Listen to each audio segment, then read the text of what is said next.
Hey, everybody, welcome back. We have been getting a lot of comments and feedback saying, what does the government know? We have people on the show ever since Jacques Vallee, who's been chatting about governments are now starting to discuss. He was at a consortium in Europe and the US wasn't there, which was very interesting in itself. Then you have Ross Coulthard from Australia talking about their position on things. Leslie Kane, New York Times reporter, somebody very abreast with the whole Tic Tac and disclosure of 2017. So we wanted to find another person who could give us that new information that you guys are all wanting. You're all messaging us like, get some new stuff. It's impossible when there is no new information unless you go to the source. And today's guest is an expert on governments, presidents, UFOs, both in Canada, the States, Europe. He understands this at a forensic level. His friends are all some of the bigger names we've had on the show, like Jim Semivan, Steve Bassett, Leslie Kane, Jacques Vallee. So really tied the last 4 or 5 episodes together, having Grant Cameron on the show today. And I'm hoping it's going to be a great episode. We're going to ask him some difficult stuff. That's what you guys want to hear, and that's what we're here for. So, and just a quick mention as well, we are on YouTube. So for all the listeners that have been listening to us, if you want to see the YouTube channel, like it's UAP Studies Podcast, look us up. We are now on YouTube as well. We just want to really promote that because, some people have reached out to us. And please subscribe. It helps us a lot with our algorithm, and it helps us get more eyeballs and our amazing guest interviews. Again, the show is about them, not about us. We want to get that in front of as many people as we can. So if you've only listened to us on Apple Podcast or Spotify, don't forget, we do have a YouTube channel. Anywhere you go, you type UAP Studies Podcast, whether it's Facebook, Twitter, Google, YouTube, you're going to find us. So like our pages and subscribe to our channel. And we'll be right back with Mr. Grant Cameron.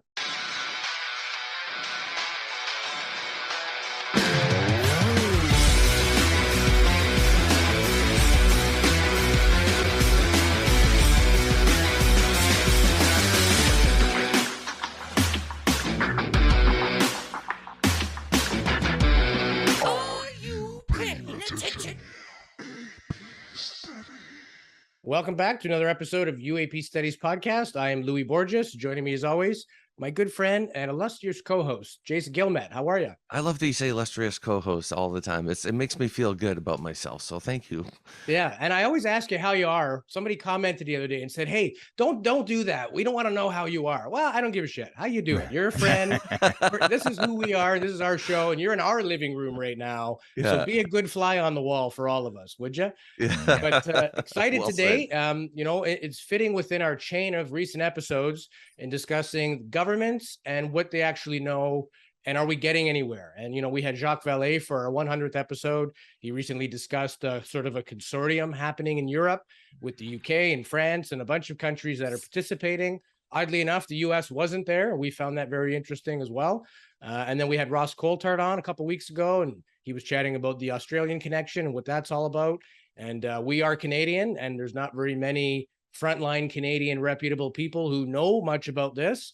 So our guest today, Mr. Grant Cameron, not only is he an award-winning author, UFO researcher, in fact, his book, UFOs, Area 51 and Government Informants, it's on our read list for sure. You should definitely check it out. Recently revised with some new info as well. But yeah, he's a foremost expert on presidents, governments, UFO connection, US, Canada, and all the rest. So he promises to give us some goodies and some insider things that maybe some people haven't heard before, while obviously maintaining his disclosure. So a big welcome to the show today, Mr. Grant Cameron. Well, thank you for having me on. And I really don't have any stuff I hold. I'm sort of notorious for being the guy that they say, if you want to keep a secret, don't tell it to Grant Cameron. He'll tell everybody. I've gotten in a lot of trouble with what used to be called the Avery. If you are familiar with the Avery, these high-level intelligence people and military people who contacted Bill Moore back in 1980s, and they all have stayed together over the years. They talk to each other in channels and emails and stuff like that. And I used to know them and have some interaction with some of these guys. And then I sort of blew it with talking too much. And they said, it's sort of like all the emails stopped. And I think that's part of what this whole thing, people always want to know, why does the highest levels of people, why do they not talk? Like Hal Puthoff or, people like that. Well, why don't they just come out and, blow it wide open, or people inside the government? And it's always because, according to what I know, is that all these people don't have it all figured out either, and they're trying to figure it out the same as you and I. So they have these sources above them. One of them, for example, I don't know if you know the story, but there's one of them famously was asked, could you name the 12 guys who are actually running the show? And he said, yeah, I probably could. And he said, well, why don't you name them? And he said, well, because you go to the New York Times would write an article, I'd have to deny it, and then nobody'd ever talk to me again.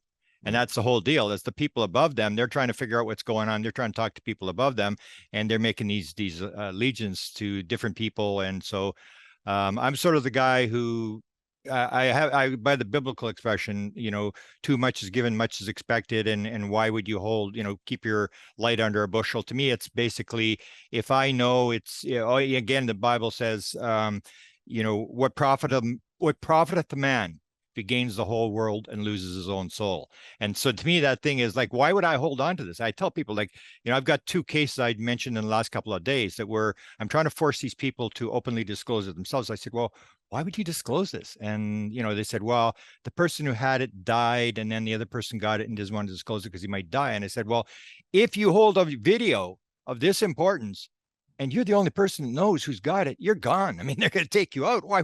Who's going to know? But if everybody knows, it's harder to take you out. And people have these ideas, that, if they sort of keep it secret, they don't realize that everything's being monitored, and there's not much that they don't know. And so I try to be as open as possible as to what I know.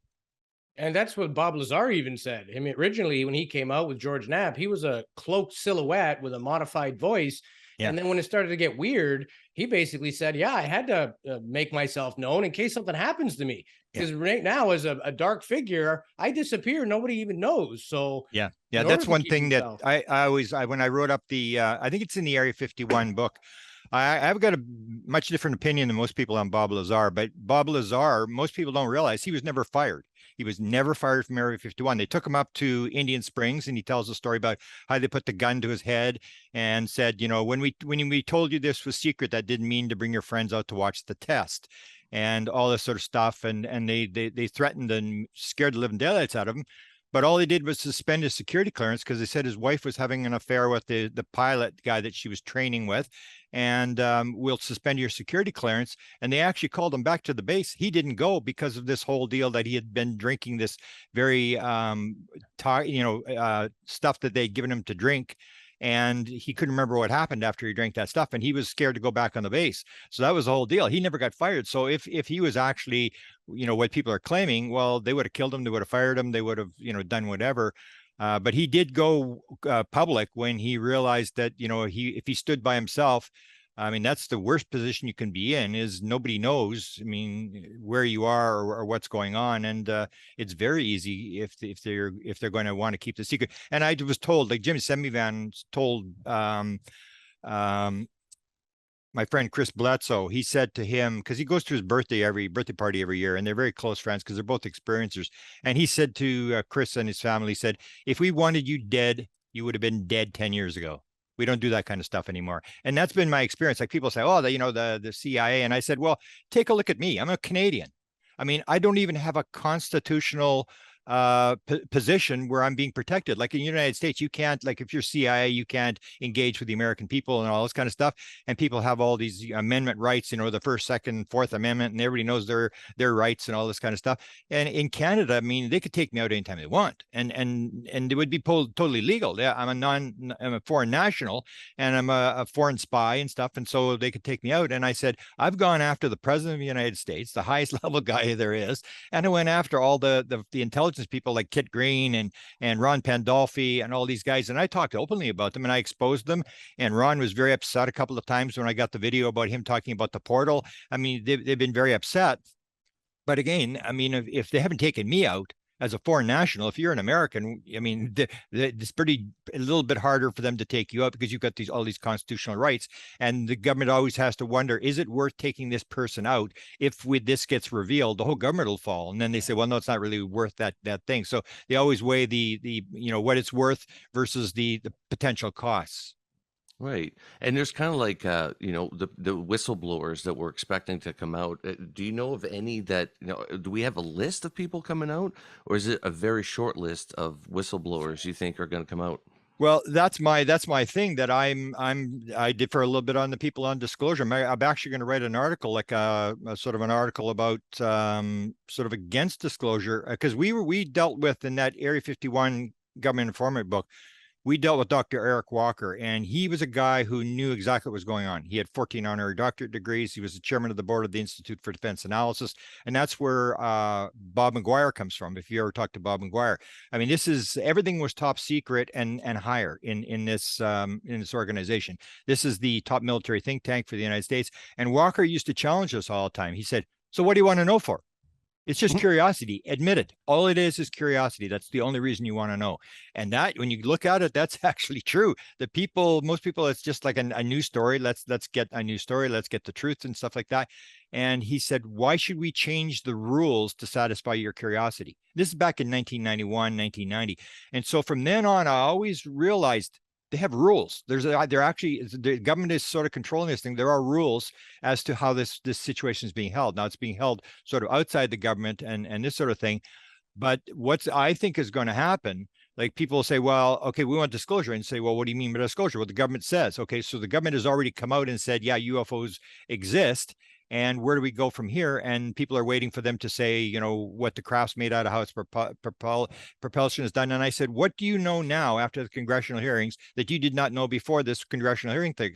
And the answer is absolutely nothing. Yes. You know that they have a report, and there was 144 sightings, and one of them was identified as a natural phenomena, and the other 43 we can't tell you, 143 we can't tell you about. It's all happening behind closed doors, and people forget this, is that this may not come out. It'll be held in, so people are all supporting this, rah, rah, rah, and these guys are getting money, but the guys that are getting the money are going to be in the black world. So all we're doing is subsidizing the black world. It's almost like they can't get the answers, because there's this, the idea, if you're familiar with the Wilson leak document that I leaked, the Wilson leak document at the very end, it says, we have a craft and we think it'll fly.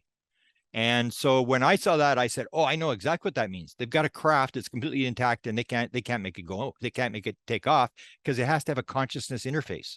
I'm about to drop a book. I think it may actually be up on Kindle today, and it's called UFO Sky Pilots.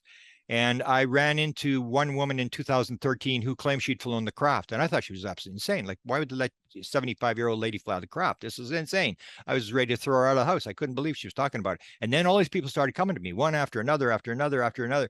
And they came to me, and they told me these stories of flying the craft. And so I put 36 of them in the book. And this includes like a 747 United Airlines pilot. It includes a U.S.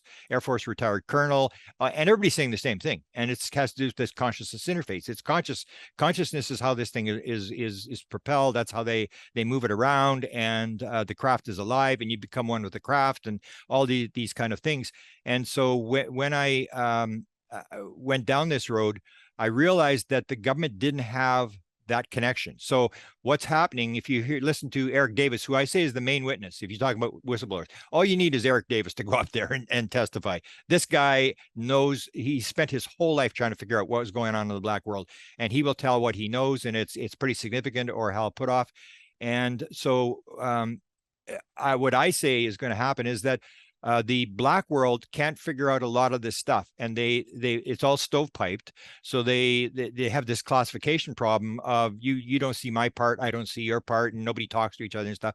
So if you move it into the white world, then all the lead scientists in the world are going to work on it, and all that stuff's going to filter back into the black world, and they're going to build whatever they want. They're stuck. They need the white world, so they're getting this money, and that's exactly what happened. They're getting this funding, the money from Congress. They're getting this stuff, but it's all, again, it's all behind closed doors. So the Congress will know that it's under control and that there's this stuff, but it's all going to be classified, because weapons secrets, as I pointed out right from the word go. I wrote my first book back in 1990, and I've said it right from the word go that the number one thing for the black world and for the military is a thing called lead time on weapons. So if you build an atomic bomb, and you're 2 weeks ahead of the Japanese in building the atomic bomb, and you use the atomic bomb, it's over, because the Japanese haven't got time to respond. So then we go to the emperor and say, oh man, they're dropping these atomic bombs on us. What are we going to do? And then the emperor says, oh, we'll build an atomic bomb. We'll go drop it on them. How long is it going to take? And you say, oh, I don't know, 7 or 8 years. You haven't got 7 and that says lead time. Even if you're 1 day ahead of the opposition in developing this. So it's always got to do with this lead time, that you're trying to get ahead of the opposition, and you may not use the weapon.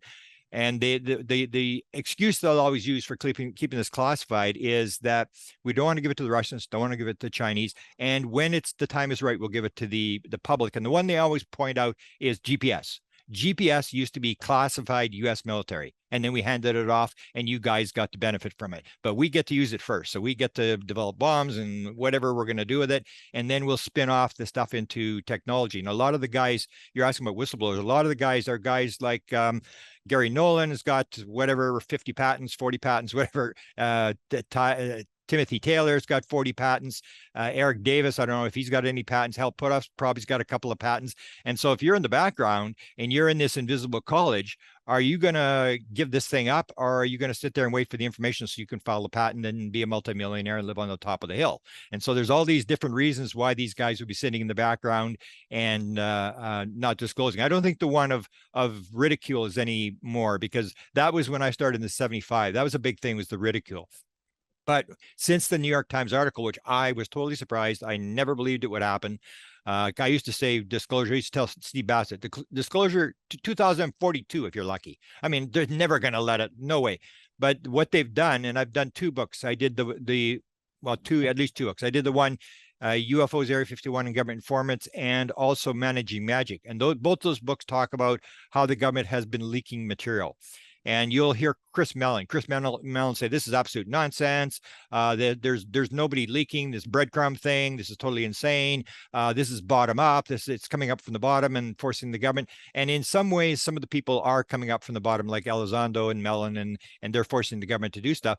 But the idea that they're not dropping stuff is absolutely insane. All you have to do is take a look at Tom DeLonge going into a Lockheed skiff, and them talking to him, and he's saying, oh, I can get to this to the young people. You can't get to the young people. Your message is being missed, or whatever. And then they sit there, and then the guy says, okay, introduce him to the general. And that's the thing. So then he didn't find those guys. Everybody has Tom DeLonge did this whole thing. He built this thing. No, he didn't. The first thing, they sent him to these 2 intelligence guys outside the Pentagon in Pentagon City. And that's where the big meeting took place with Leslie Kean, the same day that Elizondo retired. Leslie Kean, Hal Puthoff, all these, Jim Semivan, they were all in the room with Elizondo, and they made this plan that they were going to drop this video, and they got the video out. And I always say, how do you get the video out? How did they get the video out?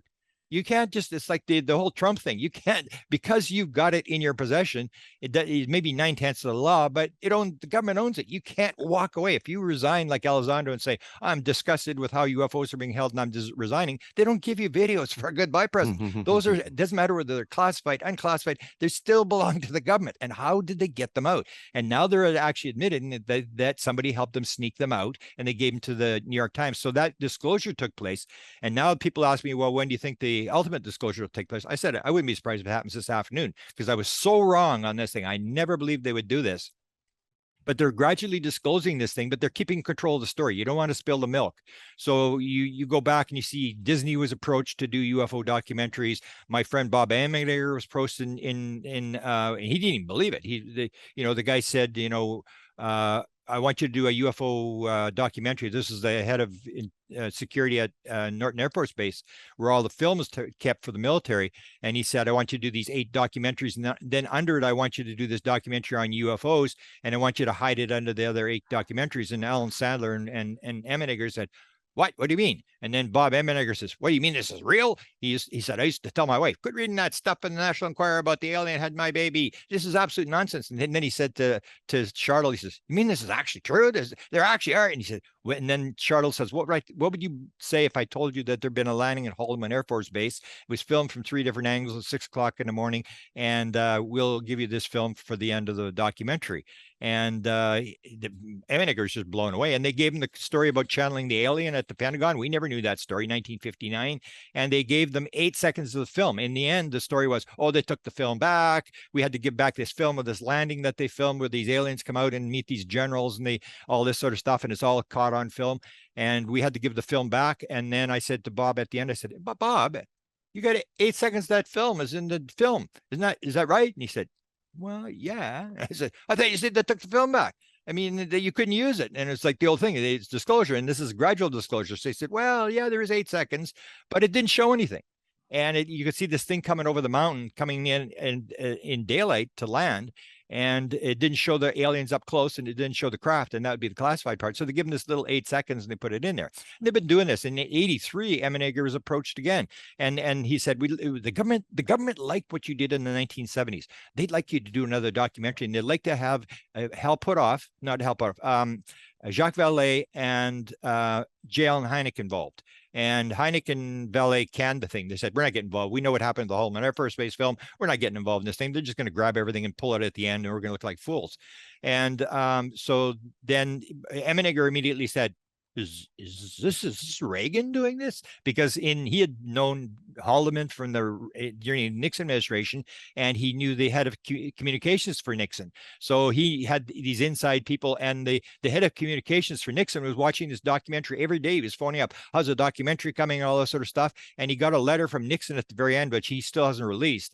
He's still sort of claiming he doesn't have it, that said, thank you for your cooperation on the project we worked on. And that was a signed letter from Richard Nixon. So yeah, the government is doing it. They are leaking the stuff. You can't have people back in 1947 in their intelligence. Even I don't know if you followed the story of Chase Brandon. He was a CIA guy who went, he retired. It's always the retired. Like all these guys are retired, Elizondo and all these guys. And that's when they can sort of talk. So they go on to contract, and they're not really the government. They're under contract and all this sort of stuff.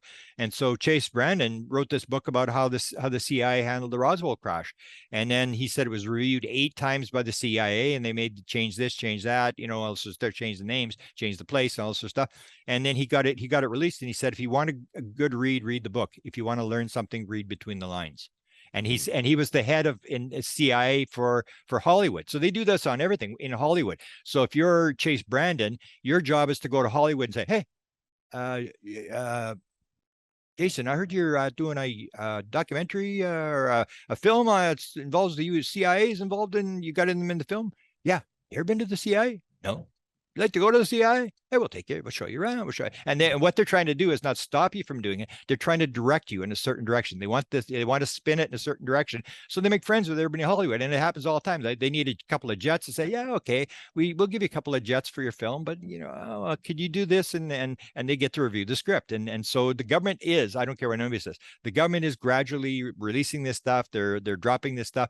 And you see it over and over again. But yet Mellon is running around saying, no, but then Mellon, he was on Coast to Coast with me in 2016, and he said, I can absolutely assure you there is no UFO cover-up. There is no UFO investigation. I had this big position. If there was a cover-up, I would have known about it.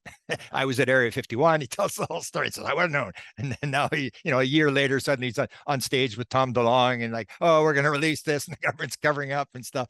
So he basically was out of the loop, and they brought him back in the loop. But again, now you even have the thing with, if you know the story of Jim Semivan, if you ever get him on, he's an interesting guy. You mentioned quite a few names, and pretty well all of them, with the exception of Hal Puthoff, we've had on the show. So Leslie Kane, Jacques Vallee, Jim Semivan, George Knapp, all these guys talking about, and we asked them the same thing about the Tic Tac video. George Knapp had done a lot of preliminary work before that. And then he basically said, yeah, if it didn't go through Tom DeLonge and they didn't have that media exposure, they weren't going to run the story. Leslie Kane corroborated the same thing when she was on last week. She's a New York Times reporter and was part of that, right? So, and Jim Semivan is a former CIA spy. So we're asking him, like, man, give us the goods. And basically, to sum it all up, a lot of these comments we get from people are like, the government's in on it, or there's some type of nefarious agenda. Maybe back in the day they handled things differently. Maybe there was a real risk of getting shot or disappearing. As you said, they don't quite do things the same anymore. They've kind of evolved, and you can't really make people disappear, and maybe they never did, and maybe they did. And Richard Doty makes it that much more confusing, right? But to sum it up, all these people we talked to all basically said the same thing. Yes, the government knows. Yes, they've always known. They've done projects to kind of give out a little bit, but really not give it out. And, Stephen Bassett was another name you brought up. We asked him and he said the same thing. You're never going to get it. Like, they already know. It's not like, and maybe that makes sense why Jacques Vallee says, hey, I go to this consortium, the Americans aren't there. Why are you going to show up? Because then you have to comment. If you already know this is legit and real and happening, you're just going to say, yeah, no, we're good. Because you don't want to have to go there and make any statements on this. And for the people that are very like government conspiracy minded, you brought up a great point. Some of these people that are in these positions of power have patents and have businesses, and it's about making money as well. So it's not that they want to hide this secret and use it for their own technology, but really the military is gonna take it before anybody gets their hands on it. They're gonna put bombs on spaceships before they find a cure for cancer or let us have it. It's always gonna be a military-based thing. That's just the nature of who we are. But it may not be as evil as some people think, and it may not be total nonsense like other people think. It's definitely in between. And every big name person we've ever had on this show, we asked, they all have the same thing in common. And they know, they're on the inside. Yeah, I would say the insiders are the if there's ever a cabal, it's big money. It's big business, because I mean, you get a situation where, some billionaire comes in, like with the Wisconsin, he came in and dropped $10 million into this campaign. I mean, 10 million, you got to pay this guy back. And that's how it works. Whoever's financing your campaign, you have to back. So these big business guys are throwing piles of money in this thing. And, you'd vote for the same sort of thing. You're going to get an advantage, the same as if you're a big money guy and you get somebody who's going to cut taxes for the rich. Well, of course, you're going to drop 10 million to make sure those guys get control of the Senate. In the United States, the rule, I said, there's only 3 rules in the United States: is money, money, and money. Those are the 3 top rules in the United States. And it's all worked on who's your friend and who's got the money, and the government's changing. And they always want to play this game, like the president's stupid. He doesn't know what's going on with UFOs. Oh, he's an idiot and stuff. And it's what you said, this thing when you go to Europe, you have plausible deniability, where you say, if you need to be briefed, we'll tell you, but otherwise. And Obama went looking for it, and Clinton went looking for it, and they got some material, but it's always this plausible deniability that if you stand up and you could ask a question, you can say, I don't know. And they want to protect this. So they make the president look like he's an idiot. Every president is known. I've talked about this. I even talked about a study. I've been leaked a lot of documents. The one I got was this study for President Johnson. Johnson looked like he was out of the loop. And I got this whole study that Johnson did. And the guy that was in charge of the study was going to, he's going to write a book, and then he dies, and his daughter gets a hold of it. And then somebody else gets some photographs, and then they send me the photographs of this. I'm trying to get the whole manuscript, but basically it's exactly what you see today. It's no different. It's like, UFOs exist. And beyond that, we haven't got a clue what's going on. I mean, they're running the show. And the same thing, when you even see the people that they picked, were basically the same people who are picked today. They had the head of the Weird Desk at that time was Arthur Lundahl, and now we've got rumored that Jim Pandolfi's involved. You have the head of Lockheed Skunk Works was involved in this Johnson study, and here you have when the documents leaked from Tom DeLonge. You had Robert Weiss, head of Lockheed Skunk Works. They had it in the 60s. They had Tom DeLonge had a 2-star general at Wright-Patterson Air Force Base. They had a 4-star general at Wright-Patterson, and it was the same list of characters. And it's like they run that same pattern. If you need to study, then you need Lockheed Skunk Works and stuff. And that may be one of the problems that if you read between lines what Elizondo's saying. Elizondo says, well, there's problems with the disclosure because, maybe one company got something that another company may not have gotten. And that's the kind of thing where if you really realize that they give it to Lockheed Skunk Works, and all these other companies are start to sue and say you gave them a special advantage with government money, with taxpayer money and stuff like that. So there's these issues, but ultimately I cannot see them disclosing anything beyond dropping little breadcrumbs as to what's going on, because to them, the military, it's always going to be, you need an enemy. It's us versus them. In the whole UFO community, I say that the UFO message is always oneness. All the beings, there's always oneness. Them, it's always separation. It's us versus them. Yeah. And the military will, and that's how I can tell you this whole story if you want to hear the story about how the Canadian thing fell apart. So we were negotiating. I had made I just got a brilliant idea that Dave Scott started this thing. And one of the MPs that was the main guy that was involved was Larry McGuire, who's out of Manitoba, and I'm in Manitoba. And so McGuire and another guy, I was asked by a big money business guy, same thing, big money business guy, can you provide the Canadians documents from the 1950s from Wilbur Smith for these guys? I said, yeah. So I gave them a link on the internet on a OneDrive, on my OneDrive, and they could access all the documents or whatever. And then a couple of years later, I hear Dave Scott talking about Larry McGuire who wants to do something, whatever. And then I'm thinking to myself, well, I could get a panel of top government people, and I heard there was more than one. So I approached McGuire's assistant, who had contacted me a couple of years ago.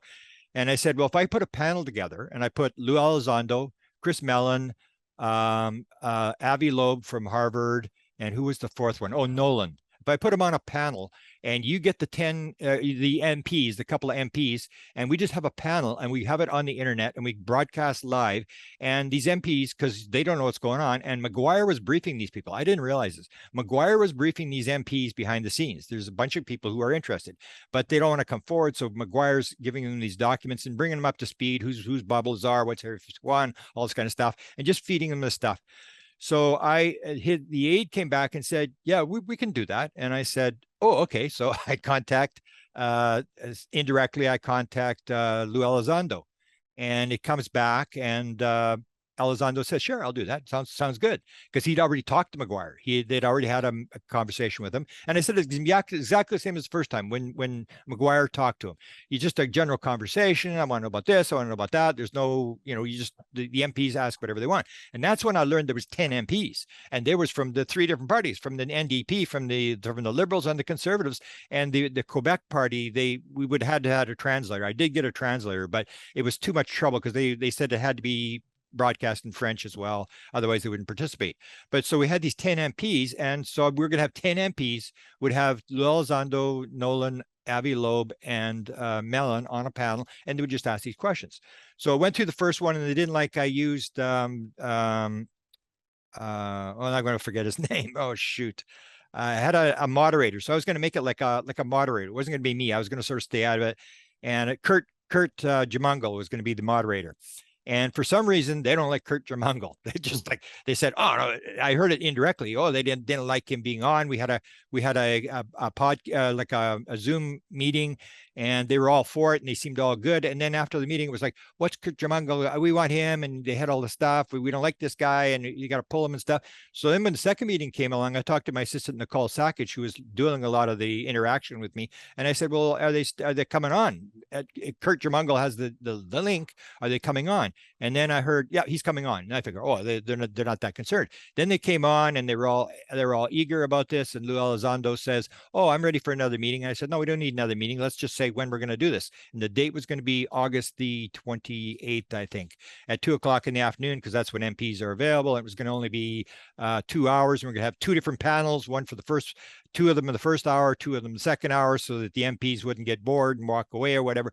And they would just ask questions, anything they wanted. And then suddenly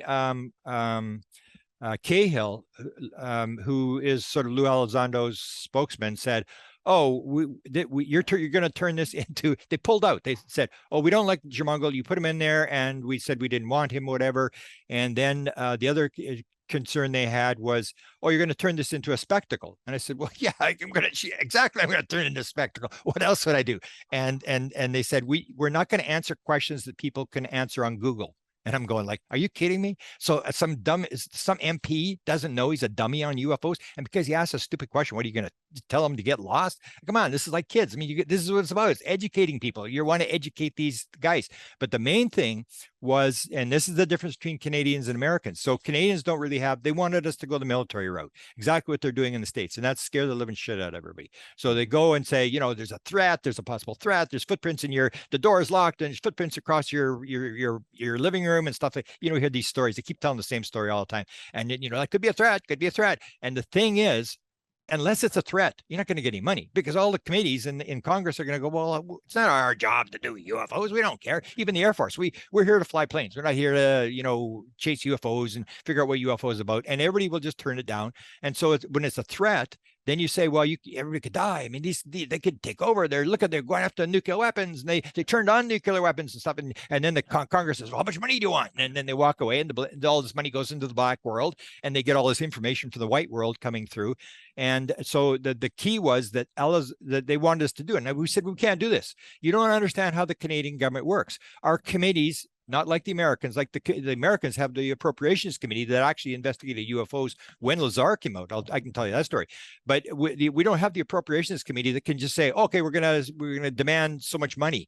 And so the plan that they had for this whole thing in Canada was, there was a I guess I better not mention specific because it may blow it, but there was somebody who was going to write a report for the Prime Minister, and this person was going to use this thing as cover. They had to have cover. So we were going to provide the cover for the government to get this story out. So it would be everybody talking, oh, you hear all these MPs are involved in UFOs. They want to know about UFOs and stuff. And then this person would write a report and say, it looks like we should investigate UFOs. And it would go to the Prime Minister, because we didn't have the committees. The committees can't spend money. They don't have any. We kept telling them, we don't have any military people chasing jets or chasing UFOs. We don't have any, at least we don't have any reports that we can actually bring up. And our committees can't spend money. So this is not going to work. And we want to do this thing through science. We wanted to write this science report, and we want to put it to the Prime Minister. And that's when that's when Chris Mellon said, that's the poison pill. I'm gone. And it was like, you're going to do science? You're going to put this through the science committee or through the science? Nope. It has to go military. It has to go through the military. And this whole deal was it's this military wants to run. They want the black ops, and we want money and stuff like that. And that was it. That's why Mellon pulled out. He said, that's the poison pill. I'm gone. And the Canadians were very adamant. We're going to go through science. We're going to have a scientific investigation.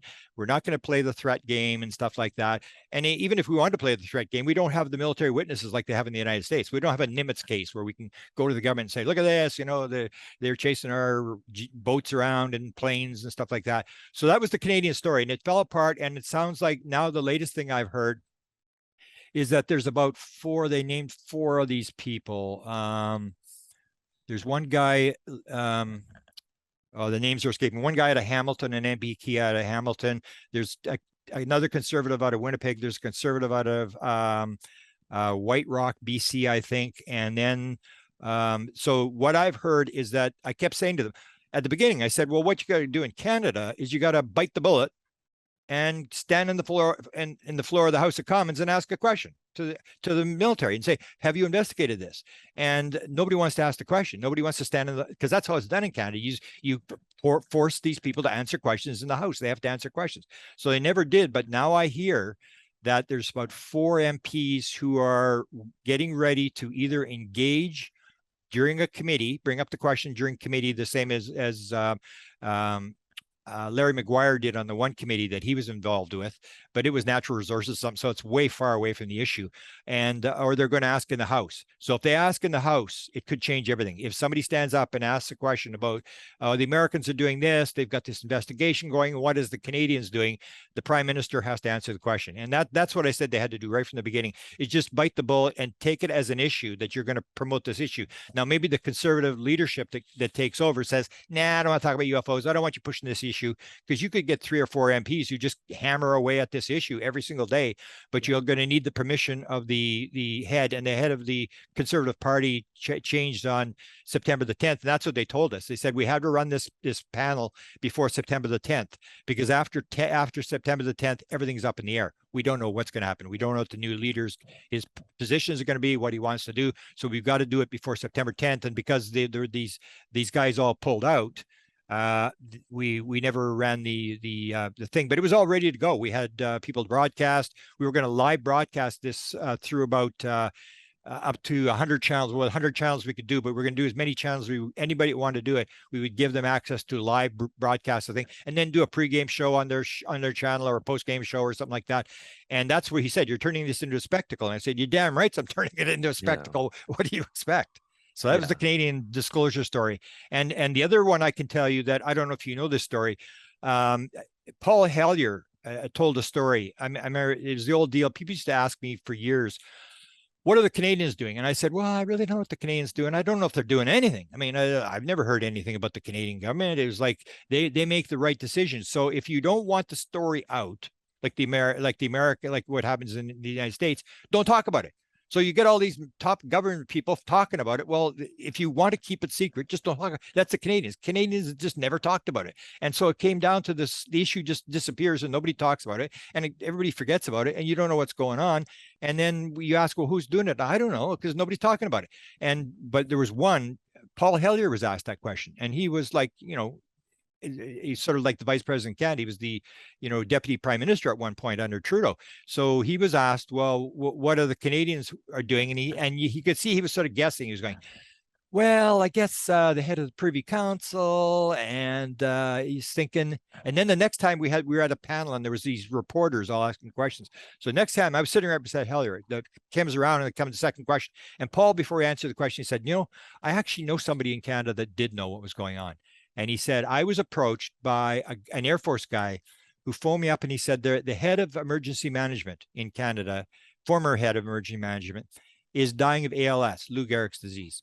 And he's got something he wants to get off his chest. And he's decided you're the guy he wants to talk to. So Paul Hellyer says, okay, I'll phone him up and I'll find out what he wants to do. And Paul doesn't phone. So the Air Force guy phones him up and he says, you better phone him. He's about to go off the cliff. You better phone him. So Paul phones this guy, and the guy says, I just want to let you know before I die. I just want to let you know, this is for real. This is for real. I know. And that would make sense that the head of the emergency management would know, because if suddenly there's a crash of a UFO in the middle of Washington or Ottawa or something like that, and they can't control the story and it starts to break and it goes viral, they don't know what's going to happen. So you're going to have all these plans, put money in the bank to stop the bank from crashing, stock market, all these contingencies. What do we do here? What do we do here? Is this going to be affected? And they would have a plan, just a hypothetical plan, even if they don't believe in UFOs, in case this happens. And so her head of emergency management were running that plan. So he said, the guy told me, he said, this is for real. He said, I was taken to Langley at CIA, and I signed my life away with all these agreements and non-disclosure agreements and all this kind of stuff. And then they took me to Area 51. I actually sat inside of one of the crafts. And he told this to Paul Hellyer, and he said, I just want to let you know before I die, this is for real. I actually was involved in this, and beyond that, I really don't know too much about it. And so that was a story that Paul told me, and I'm going, whoa, it's like, oh, this story he forgot to tell. And it was like, it really sort of gave the impression that, there is some sort of plan, but it's really not on anybody's radar, because you look in the United States, what's the number one issue? Or even I would say, if you take a poll, I'll guarantee you UFOs is not in the top 100 of any country. If you say, what are the most important issues? It's always the economy, the democracy, women's rights, and it goes on, and it's money issues, bread and butter issues. UFOs, as Eric Walker says, tell me, you just want to know because you're curious, right? That's all you want, is you want to know. And he said, forget it. You're never going to get the answer. Give up, go study something else. That's what he said. You're never going to get the answer. Go study something else. And it was, so I'm going to write this article that sort of looks at the government's issue, why Walker was very confident in order to say that, because he had Kit Green go to him. And I don't know if you know that story. Kit Green goes to Eric Walker at Penn State. He was former president of Penn State for 15 years. So Kit Green hears all these stories that I'm telling. He's in my book. So Kit Green reads the book and he decides, I got to go. This Walker guy's in exactly the right position. I'm going to go talk to this guy. So he gets a clearance to go talk to Walker, who's at that time was the president emeritus at Penn State, and he had an office there. So he goes there and they talk about the Glomar Explorer. They were both involved in Glomar Explorer, where they recovered the Russian submarine and stuff with the Hughes boat and all this stuff. And for a half hour they talk, and it's all friendly and all sorts. And then suddenly Kit Green brings up the subject of UFOs, and everything just goes left. And it's like Walker starts yelling, and he's talking to a bunch of books in the corner to sort of indicate the room is bugged and stuff. And he says to me, you give me 2 reasons. This is Kit Green's version, or written up by Jacques Vallee. You give me 2 reasons why we should tell people, people should know about this. And then Kit Green says, well, the information is coming out all backwards, and I'm not really sure we should release it. And he said, apparently I didn't give him the right answers, because he threw me out of the office. He said, you bring me a letter from the president of the United States and I'll check it. I'll phone him up to make sure it's coming from the president of the United States. And that's this thing of order. Like, unless you're the president needs to know. You don't need to know. And basically this is Kit Green, and Kit Green had this security clearance to actually talk to him about this. And he basically got thrown out of the office. So you can see that there are people who know, and they're Walker had a file on us. He used to play games with us. We'd say, and they're all on the book. We'd send a letter to him, and he'd write notes on the letter and send it back. And he sort of told us that, how do you know everybody at Roswell died? How do you know all the bodies? Maybe they all got up and walked away. And we went, what is it? What's he telling us? And that's what Kit Green was trying to figure out. Is he telling the truth, or what's going on? And so he had a file on us, and we knew he had this file because he would photocopy somebody's letter and send it to somebody else. So we knew he had all this stuff, and he's playing games. He liked to play games. So anyway, at the end, when he died, we went to his secretary, who had signed one of the letters, and we asked her if this file was there, and she said, well, I remember typing the letter, but I don't think there was a file here. I think he had it personal. And we talked to his son, who was then a medical doctor, and he's going to be pretty old now, but we talked to him, and he said, yeah, there was a UFO file. And he said it was at the house. And he said there was 2 crashes that were in the file. One was in the West and one was in Pennsylvania, which would be, because we asked him about the Kecksburg crash. We said, because he indicated, somebody asked him, were you at Kecksburg? Because he talked about, I was only involved one time, and it was only for a couple of days. I'm going, I wonder if they called him in for the Kecksburg crash, because he's only 100 miles away and he had a pilot's license, and he had an airport he could take off right from walk out of the building and walk into his plane and fly to Kecksburg and check on this thing and then fly back, because someone said they had seen these 2 guys walking around in trench coats, looked like they're government people. And then we asked him, were you at Kecksburg? And he said, yeah, I was there. So what? And then they started, and I'm not going to tell you what it was. And, you go to that sort of thing. And this is the thing. The son said this was there. And then he said when he went to move those files from the house to the archives at Penn State University, which I looked through, massive collection of files. I can't believe some guy could produce so much paper. But he said he moved the files. He said the UFO file was gone when he moved it. So you get this sort of stuff. And so before he died, he was a patriotic guy, saluted, handed the files back, all the classified files, because he knew he was dying. He knew, that he had congestive heart failure, had so long to live. And so he was a patriotic guy and played the game right to the end. You would think, I used to think, why would you not want to be part of history? This is the biggest story that ever happened in history, and nobody's even going to know you were involved. Why would you not want to have your name on this story? And he didn't. He was a very patriotic guy. He was actually from Britain. He actually lived in Canada for a period of time and then went down, and he was like this rags to riches guy. He won all these awards for going rags to riches, for having nothing, being on his own and stuff like that, and ending up at Harvard University and owning all these businesses. And again, he was a guy who had a lot of patents and a lot of business interests. And that's where I say the cover up is, it's the big guys that are making the money off this thing, because it's going to be a big business. I mean, if you know Tim Taylor, I guess, if you know that story, he told me the story of the first discovery. It's in American Cosmic. You're familiar with the book, and he talks about the discovery where he gets called to the Pentagon, and the general says, "Who came up with this idea?" And every points at him, Tim, and then he got it on the space shuttle. He told me they wouldn't put this idea on the space shuttle, and then eventually he got a scientist to sign off, and they put it on the space shuttle. And I was told, that the company that invention was part of sold on NASDAQ for $100 million. So you got to realize there's some money, and he's got 40 patents, and his are all medical patents. He works with cancer kids and stuff like that. He goes to hospitals and stuff like that. And it's all sort of operating stuff and getting tissue to not reject metal implants. That was sort of one of the big invention he got, was how to meld metal and tissue together and stuff like that. So there's a lot of money involved. If you see some of the inventions that you can get from this, even small stuff like the metals, which I say is a ports. I mean, they didn't come across the galaxy, avoiding black holes and stars and stuff to get here to have little pieces fall off the craft. They're dropping this stuff on purpose. And that's where I call the theory of wow. They're sort of leading us along with breadcrumbs. So the government is disclosing, but so is the whatever the intelligence is, they're disclosing as well. Why do they have lights on? They want you to see them. They can turn the lights off. They're doing all this stuff on purpose to try to move people slowly down a road that they want them to go. It's 2 disclosures, ours and theirs, right? Yeah. Oh, exactly. And, yeah.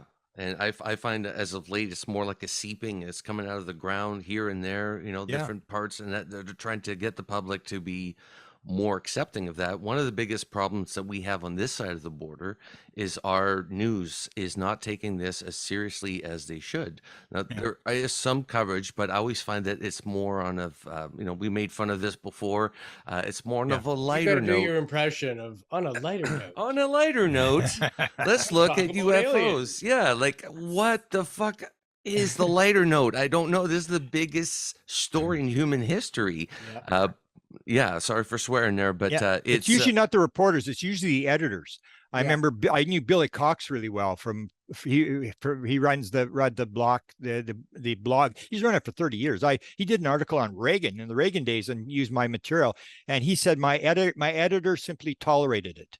I could do it as long as it was on my own time. I could write articles and stuff, and he would just tolerate it. And that's what I found. It was usually not the reporter. It was usually the editor is very conservative and says, I'm not into this stuff or whatever. Because I remember the one, if you know how I got started in Carmen, Manitoba, that's how this whole thing, that's how I would never have been involved with him for the media. Because what happened was, the thing was being seen every night. It started in February of 1975. That's when they put the first anti-ballistic missile unit on the other side of the border in Coles Route, North Dakota, adding another 100 nuclear missiles on the other side of the border from Manitoba. And 20 miles or 25 miles north, suddenly these UFOs start flying around.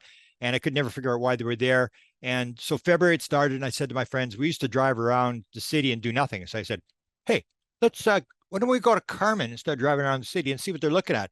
And I had no interest in UFOs, but I thought it's kind of weird, I was sort of interested in paranormal stuff. I said, let's go, maybe we'll see. And I knew, I always make the joke. It was like you buy the lottery ticket, there's a chance you're going to win, but you're not going to win. I know everybody's seeing it every night, but when we go out there, there's going to be nobody. We're not going to see anything.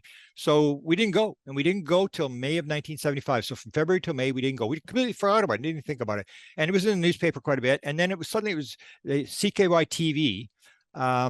Got the story. There was CBC and there was CTV, and they were both trying to get a film of this thing, but they'd go out there. But CTV was big into filming people, so they'd turn all the lights on, and they would try to, why are you here? What are you expecting to see? And then the guy said, "Turn off the damn lights. We're losing our night vision." Like, what are you doing? We're trying to see stuff, but CKY came out, and they had a crew that was there, and they almost got it. It was on the ground, and they saw it, but they didn't get any film. And so they go running back to CKY, and then they say, "Man, we almost got it. We're going back out tomorrow night." And so there was two reporters. One became a big reporter. His name escapes me. He became a big reporter for CBC. And so they all got a volunteer film crew. They didn't even have a cameraman. They used a film editor, never shot a camera before in his life. He was the film guy. They take him to take a couple of reporters and the All right, we're back. Sorry about that. We had some technical difficulties with Mr. Grant. He had to change computers and everything. So maybe the government really is out to get you, Grant. Be careful, buddy. There you go. So I was telling, just quickly, because we only got a few minutes left, I'll quickly tell you the story how I got involved. So this crew goes out, volunteer crew goes out to try to catch Charlie Red Star on the ground. And it's on the ground. They see it on the ground, and they surround it. So they put a car going north around it, one going south around it, to try to come in across so they can run into it. And they do. They're 50 feet away. It's like a drive-in movie screen sitting on but it's not sitting on the ground. It's a couple feet off the ground. And then they look around to get their perspective, and they look back, and the UFO is gone. It was standing there right away. It was a huge craft.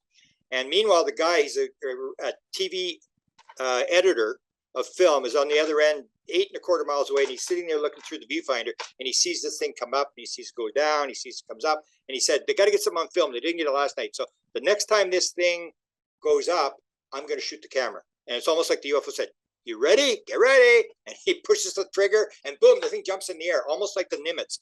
Why did the Tic Tac in the USS Nimitz drop from 89,000 feet down, or 80,000 feet down to sea level in 7/8 of a second?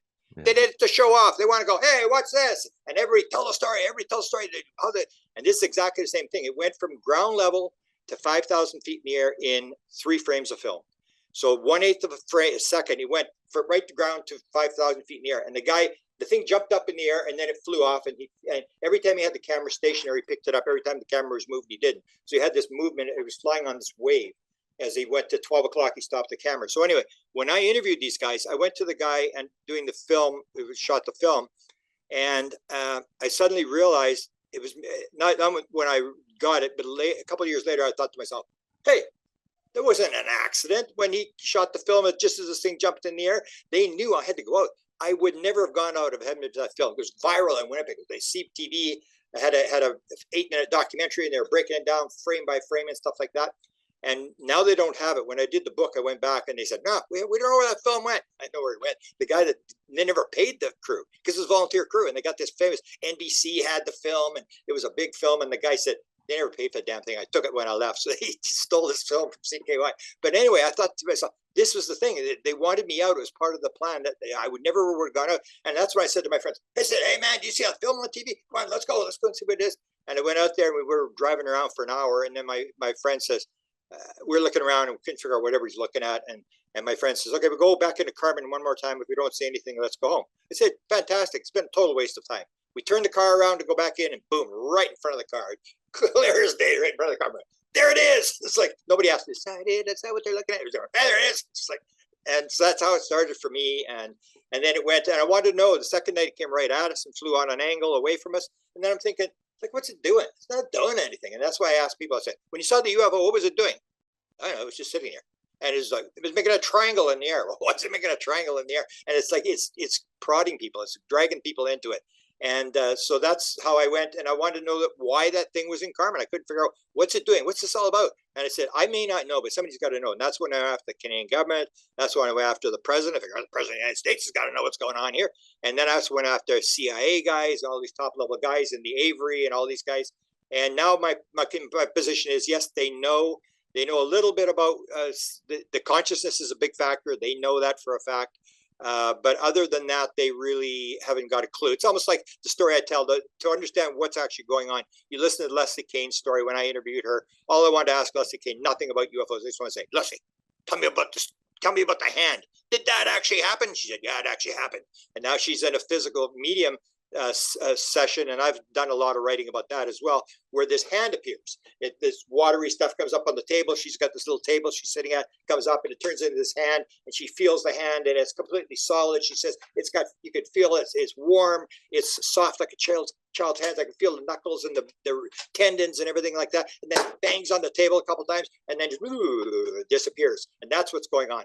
This phenomenon is coming in from some other vibrational level. It's manifesting itself. It appears, and then just like Leslie Kane, because Leslie Kane saw that 4 times. And I say, when Leslie Kane tells a story about the hand, that's the story you got to listen to, because Leslie Kane's not just anybody. He's a New York Times reporter, and that is the most significant story I've ever heard.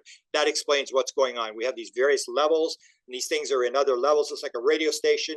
We're on one station. They're on another station. They can come onto our station. We can go even like there's I don't know if you've interviewed him. There's a Israeli contactee who was told, when we come into your world, we take on a body. We have to take on a body. We can take on whatever form we want. We don't need it. You can do the same thing. You just don't know about it. Is it Yossi Ronan? Yeah. Interesting guy. Yeah. So very interesting, though, the whole topic of consciousness. We get a lot of negative comments from people that are like, it's UFO, not UAP, and there's no such thing as consciousness. Quit bringing that shit up. Well, I'm sorry, but it's there. And it's not necessarily, we're all going to become yogi masters and meditate. But if these craft are operating by consciousness and, they're communicating with us through consciousness, even in, child sightings and aerial school phenomenon, it's all telepathic. So maybe it's them communicating with us through multiple levels. Maybe we need a body, or we would never understand them, or what the hell it is. So as much as we want to stay nuts and bolts UFO guys, it's not always a flying object. Sometimes it's an unexplained phenomena, and it is not always, nuts and bolts. It is consciousness based on many, many levels. And we've said it many times, it's not stranger than you think. It's stranger than you can think. And if you want to have the blinders on, fine and fair enough. But to really look at this and to apply the science, you need to look at quantum physics, quantum mechanics, because it's the spookier science that says, well, maybe this shit isn't that crazy. And maybe there is possibility of time travel, intermedium travel, the 5 observables Luis Elizondo describes. It all makes a little more sense when you look at quantum mechanics. And it doesn't make a whole lot of sense when you look at the old-fashioned nuts and bolts model. And we even asked Jacques Vallee in our 100th episode, like, what do you want to tell everybody, Jacques? And he said, suspend judgment. So he's changed his mind a dozen times already, as you learn. So don't get too rigid in your belief patterns. Be open-minded to this stuff. It's real. The brightest minds on the topic, and you mentioned Avi Loeb, he's coming on our show in November. We're going to ask him the same stuff, but everybody wants scientific research, but then they don't necessarily like the answers they're getting from the scientific research. So we need bigger minds than we've ever needed at this point in time. And you're one of the greatest minds that we've had on the show. I mean, you have so much information, you can barely get it out fast enough. We could do a 5-hour episode. And I mean, I thought I spoke fast, but you're 100 miles an hour standing still, and we love it because that's how we feel about it. We're just as passionate. We're just as jacked up. And where can people find you if they want to learn more about Grant Cameron and follow your material? Where can they find you? Most of my stuff is all linked at It's All Connected, which is one word, because that's the main message they have, oneness. It's All Connected, one word, publishing. If you Google that, you'll come to the site. It has my books. And my latest book is the key book that kills the consciousness thing. If you don't think consciousness is involved, Gary Nolan said one story is an anecdotal story. 2 stories is evidence. I've got 36 people who are telling this bizarre story about flying the craft. And they're all saying exactly the same thing. So you can't discount that. When you say that, you go, holy cow. I mean, or the stories we have in the book, some of them, where people describe they go inside the craft and it's 100 times bigger on inside. Outside is 30 feet, inside is like a football stadium. And Hal Puthoff said, boy, I'd like to figure out how that works. That when you start listening to the experiencers, who everybody's ignored, the experiencers will tell you this weird stuff. You can look at all the lights in the sky you want. You're going to be back in 1947. I said, how many times do we got to go to grade 1? This is like the 73rd year we've gone to grade 1. Let's move on to something else. Sightings tells us something's going on. You got to get past the sighting and talk to the people who are engaging the phenomena. Those are the people that are most important to me. Nice. Grant Cameron, we thank you so much for coming on the podcast. We hope to have you back on if it's anytime you are welcome on this podcast. Beautiful. Sir. You are a Canadian icon. Beautiful. Okay, thanks. Thank you so Grant. much, sir. Okay, sorry about the internet. No worries.